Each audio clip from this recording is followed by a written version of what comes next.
Welcome to the Windows Computer and Technology channel, and we have an update for Microsoft Edge. Actually, the update started rolling out late on Thursday, February the 9th, and of course it's still rolling out for some. If you are using Edge as your main browser, it probably is updated already. If not, you might go and update it for security purposes at least.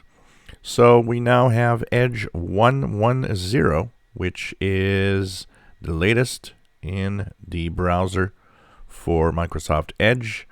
One of the first notes to say is that this is the first version not to be compatible with Windows 7 and Windows 8.1.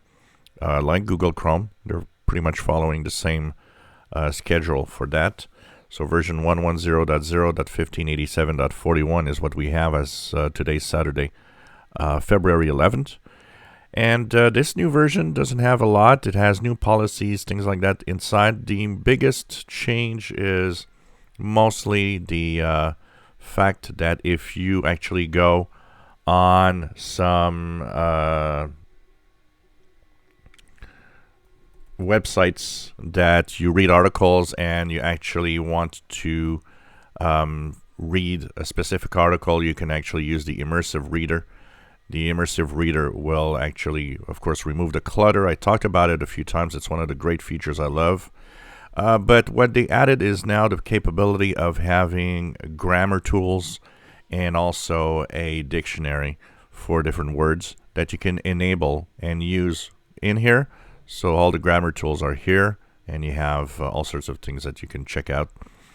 So these are updated and actually made better. This is the main feature. For the rest, everything left is, some of the different tools and rules that are in the browser that you can change, and some are deprecated.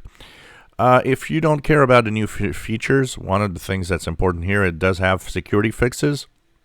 When Google Chrome 1.10 actually came to life last week, we of course talked about many security flaws that were fixed also.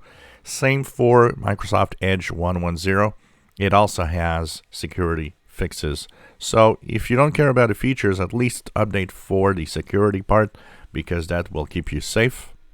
And like I say, even if you don't use Edge, you should actually make sure that it's up to date, as this will keep the browser safe. And in the case where something happens and you click a link and for some reason Edge is the browser that opens, you'll know that you'll be safe anyway.